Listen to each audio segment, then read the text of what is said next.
Iran Hormuz প্রণালী খুলে দেওয়ার ঘোষণা দিলেও সতর্ক অবস্থানে রয়েছে আন্তর্জাতিক নৌ বাণিজ্য গোষ্ঠীগুলো। ওই রুট কতটা নিরাপদ সেটি যাচাই করছে তারা। শিপ ট্র্যাকিং তথ্য অনুযায়ী এখনো হরমুজ প্রণালীতে জাহাজের আনাগোনা খুবই সীমিত।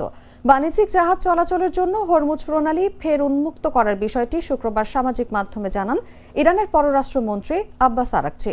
শিয়া বাটার ও ভিটামিন ই সমৃদ্ধ লিলি বিউটি সোপ, তারুণ্যময় উজ্জ্বল ত্বকের জন্য। যদিও তিনি সতর্ক করেছেন, জাহাজগুলোকে অবশ্যই ইরানের নির্ধারিত নিরাপদ লেন বা পথে ব্যবহার করতে হবে। সামাজিক মাধ্যম এক্সে আব্বাস আরাকচি লিখেছেন, লেবাননের যুদ্ধবিরতির সঙ্গে সামঞ্জস্য রেখে ইরানের বন্দর ও নৌ সংস্থা কর্তৃক ঘোষিত সমন্বিত পথে সব বাণিজ্যিক জাহাজের জন্য হরমুজ প্রণালী পুরোপুরি উন্মুক্ত ঘোষণা করা হয়েছে। পরবর্তীতে ইরানের রাষ্ট্রীয় টেলিভিশনে এক জ্যেষ্ঠ সামরিক কর্মকর্তার বরাত দিয়ে বলা হয়, বাণিজ্যিক জাহাজগুলোকে কেবল নির্ধারিত রুট দিয়েই চলাচল করতে হবে, তবে সামরিক কোনো জাহাজ এই প্রণালী দিয়ে চলাচল করতে পারবে না।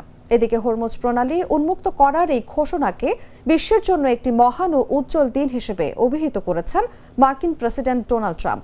তবে তিনি জানিয়েছেন, দুই দেশের মধ্যে শান্তি চুক্তি না হওয়া পর্যন্ত ইরানের বন্দরগুলোতে নৌ অবরোধ অব্যাহত রাখবে যুক্তরাষ্ট্র।